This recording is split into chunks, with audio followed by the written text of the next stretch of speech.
మీరు సాగునీటి మీద కూడా ఏదో రాశారు కదా సార్, దాని మీద ఇప్పుడు మీ ఫలాలు లేకపోతే మీ కళలు ఇవన్నీ నెరవేరినట్టుగా మీరు అనుకుంటున్నారా? ఏం నెరవేరింది సార్ మేము ఆ రోజు తెలంగాణ కన్నీటి కాదని పుస్తకాన్ని రాసినాం. ఓకే ఓకే ఏది నెరవేరింది? కాళేశ్వరం పేరుతో జరిగిన అవినీతి ఇదా? ఏం సార్ కాళేశ్వరం వల్ల అంత నష్టమా? విద్యుత్ బిల్లులు కట్టినా కానీ దానివల్ల నష్టమే తప్ప లాభమేం లేదా? కొన్ని వేల కోట్లు అవినీతి. చివరికి ఏం మిగిలింది? చివరికి ఫ్లడ్స్ వచ్చి మొత్తం మునిగిపోయాయి. కాళేశ్వరం తోటి కనీసం మంత్రి వరకు నీళ్ళు వచ్చినాయా? మంత్రి తర్వాత హుజరాబాద్ వస్తుంది, మానకొండూరు వస్తుంది, తర్వాత సిద్దిపేట వస్తుంది, తర్వాత గజ్వేల్ వస్తుంది. ఎక్కడైనా 1 ఎకరం సాగునీరు వచ్చిందో చెప్పండి. మేము చెప్పడం కాదు, మీరు మనందరం కలిసిపోదాం చూపించమనండి. ఎక్కడ వచ్చినాయి? కానీ ఇదంతా చాలా మోసం, చాలా దగా, చాలా నమ్మక ద్రోహం. సరే సార్, ఇప్పుడు ఈ వర్షం తర్వాత దీని నుంచి బయటపడాలంటే ఏంది అసలు? దీనికి ప్రత్యామ్నాయం ఏంది? మార్గం ఏంటి? దీని తర్వాత ఏం చేస్తే ఈ తెలంగాణ కళ్ళగన్న తెలంగాణ వస్తుంది, బంగారు తెలంగాణ, నిజమైన బంగారు తెలంగాణ వస్తుంది మీ ఉద్దేశం? ఈరోజు నమ్మక ద్రోహి అయినటువంటి పాలనని అంతమొందించాలి అనేదే ప్రజలు భావిస్తూ ఉన్నారు. Okay okay. ఇంకా ప్రజల్లో వేరే ఆలోచన లేదు. ఫస్ట్ నమ్మక ద్రోహిని మనం అంతమొందించాలి, ఈ పాలన నుంచి బయటపడాలి అనే ఆలోచనతోటే ప్రజలు సిద్ధమవుతున్నారు. చూద్దాం, మనం రానున్న ఇప్పుడు డిసెంబర్లో ఎన్నికలు అంటున్నారు. మా ఉద్దేశం ప్రకారం అయితే ఖచ్చితంగా ప్రజలు 2018లోనే బుద్ధి చెప్పేవాళ్ళు. కానీ అప్పుడున్నటువంటి కొన్ని తప్పుల వల్ల అప్పుడు ప్రజలు సిద్ధమైన పాలకులు ఈ ప్రతిపక్ష పార్టీలు చేసిన కొన్ని తప్పుల వల్ల ఆ రోజు ఈయన మళ్ళా ఆంధ్ర బూచి చూపెట్టి, చంద్రబాబు బూచి చూపెట్టి అప్పుడు ఏదో 2018లో మళ్ళా కొన్ని ఎమ్మెల్యేలు గెలుచుకున్నాడు. కానీ ఇప్పుడు ఇక అట్లా ఉండదు. బీసీలకి ₹1,00,000 అవి కూడా కొన్ని ఇస్తూ ఉన్నాం. ఆయన బీసీలకు ఇచ్చినా, లేకపోతే ఇప్పుడు ఏదో అమరవీరుల కుటుంబాల నుంచి శ్రీకాంతాచారి గారి తల్లికి ఎమ్మెల్సీ పదవులు ఇచ్చినా, ఇక ఇవన్నీ ఏవి ఇప్పుడు ఆ పప్పులే ఉడకము. సచివాలయము, పోలీస్ కమాండెంట్, వాటన్నిటికి మళ్ళీ అవార్డులు కూడా వచ్చినాయి. ఇవాళ ప్రజలు ఒక్కసారి 2 సార్లు ఎవరైనా మోసపోతాం. ప్రజలు కాదు, బుద్ధిజీవులు మోసపోలేదా? ప్రొఫెసర్లు, జర్నలిస్టులు, న్యాయవాదులు, ఉద్యమకారులు అందరూ మోసపోయారు. ఇవాళ అందరి బుద్ధి వచ్చింది.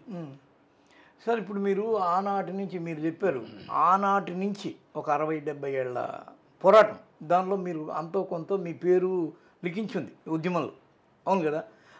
ఆ ఉద్యమం అంతా అయిపోయాక సొంత రాష్ట్రం వచ్చాక వాళ్ళు మీకు ఏదైనా గౌరవం ఇవ్వలేదా, లేకపోతే మీరే దాన్ని తీసుకోలేదా? ఏం జరిగింది? గ్యాప్ వాళ్ళు కొన్ని సందర్భాల్లో పిలిచిండ్రు, అడిగిండ్రు. ఓకే. కానీ మేము అడిగేది ఒక్కటే సార్, మాకు పదవుల కోసం తెలంగాణ ఉద్యమంలో రాలేదు, మేము పోరాడలేదు. తెలంగాణ ఉద్యమం అనేది 5 అంశాల ప్రాతిపదికగా మనం టీఆర్ఎస్ పార్టీ 2001 ఏప్రిల్ 27 నాడు ఈ గులాబీ జెండాని రెపరెపలు ఆడించడం, పక్కనే జలదూషణ. ఇప్పుడు ఎక్కడైతే ఈ అమరుల స్మృతి వనం, అమరుల స్మృతి జ్యోతి ఏదైతే పెట్టిండ్రో అక్కడనే కొండ లక్ష్మణ్ బాపూజీ గారు ఇచ్చిన జలదూషణలో పెట్టినాం. 1 విద్యా విధానంలో సమూలమైన మార్పులు తీసుకురావాలి. 2 వైద్య రంగంలో సమూలమైన మార్పులు తీసుకురావాలి. 3 ఉపాధి రంగాన్ని భద్రతతో కూడినటువంటి ఉపాధి రంగం ఏర్పాటు చేయాలి. 4 తెలంగాణ సంపద ఏదైతే ఉందో అది అన్ని రకాల సంపద, అటవీ సంపద, వ్యవసాయ ఆధారిత భూ సంపద, అన్ని రకాల నీటి సంపద, ఖనిజ సంపద, కొండలు, గుట్టలు, వాగులు, లేకపోతే ఇసుక, అన్ని రకాల సంపదని ఈ తెలంగాణ సన్స్ ఆఫ్ ది సాయిల్స్కి, ఈ భూమి పుత్రులకు ఉపయోగపడేటట్టు చేయాలి. ఇది 4వది. 5వది భూములు, గిరిజన. ఓకే. 5వది సెల్ఫ్ రెస్పెక్ట్, ఆత్మగౌరవం. ఇవాళ తెలంగాణ తెచ్చుకునేది ఆత్మగౌరవం. ఏ మనిషి అయినా బతుకుతున్నది ఆత్మగౌరవం కోసం, సెల్ఫ్ రెస్పెక్ట్ కోసం. మరి ఇవాళ ఎక్కడున్నది సెల్ఫ్ రెస్పెక్ట్? విద్యా విధానంలో మార్పు వచ్చిందా? వైద్య రంగంలో మార్పు వచ్చిందా? ఉపాధి రంగం ఏమన్నా మార్పులు వచ్చినాయా? సంపద ఏమైనా కాపాడుకున్నామా? అన్ని మాఫియాలే కదా. ల్యాండ్ మాఫియా, శాండ్ మాఫియా, లేకపోతే ఇంకా ఎన్ని ఇప్పుడు ఎవరు వస్తే రేపు 2024లో మీ కళలు ఫలించే అవకాశం ఉందని అంటారు? ఎవరు రావాలన్నా ఈ వీటి మీద ప్రజలకు హామీ ఇవ్వాలి. ఓకే వాళ్ళ మేనిఫెస్టోలో పెట్టి మురవడం కాదు, ఓకే ఓకే బయటకు అది ఆచరణకు రావాలి. ఎవరైతే బాగుంటారు మీరు? సరే ఇప్పుడైతే చెప్తా ఉన్నారు కాంగ్రెస్ పార్టీ ధరణిని రద్దు చేస్తా అన్నారు అంటుంది, తర్వాత పోడు భూములని చేస్తుంటున్నారు. కౌలు చట్టాలకు సంబంధించిన దాన్ని మేము ఏదైతే రైతు బంధు పట్టాదారులకే కాదు కౌలు భూమిని ఎవరైతే సాగు చేస్తున్నారో కౌలుదారులు ఉన్నారో 36 నుంచి 40% అనేది ఒక లెక్క ఉంది. ఈరోజు కౌలుదారుల పేరుతోటి ఈ భూమిని సాగు చేసేది 36 నుంచి 40% అంటున్నారు. దాన్ని కూడా మేము చేస్తామంటున్నారు.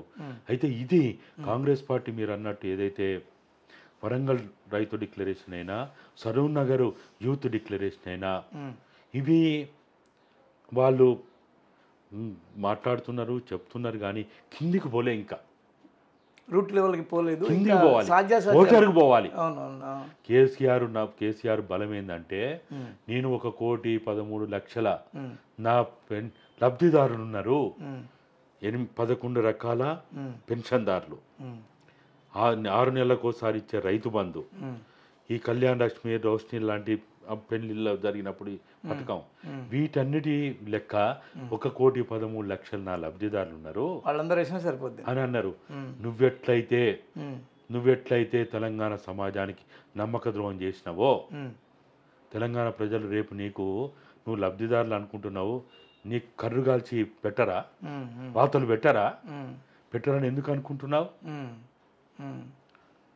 నువ్వు విశ్వాసం కొద్దీ నీకు 2018లో వాళ్ళు నీకు తగినట్టుగా నీకు మేలు చేసినారు, అంటే మేలు అంటే ఓటేసి పదవి ఇచ్చారు. నువ్వు 2018లో నువ్వు ద్రోహం చేస్తున్నావని తెలిసినా, నమ్మక ద్రోహం చేస్తున్నావని తెలిసినా ఏదో వాళ్ళు నీ తెలంగాణ మీద గౌరవం కావచ్చు, నువ్వు పెన్షన్ ఇతరత్ర పెన్షన్లు ఇచ్చినందుకు నీ చేసినారు. ఇప్పటివరకు నువ్వేం చేసినావు? 18 నుంచి ఏం చేసినావు? 5 ఏళ్ళు తెలంగాణలో ఉన్న కొన్ని వేల ఎకరాలని ఇవాళ దారదత్తం చేసినవే.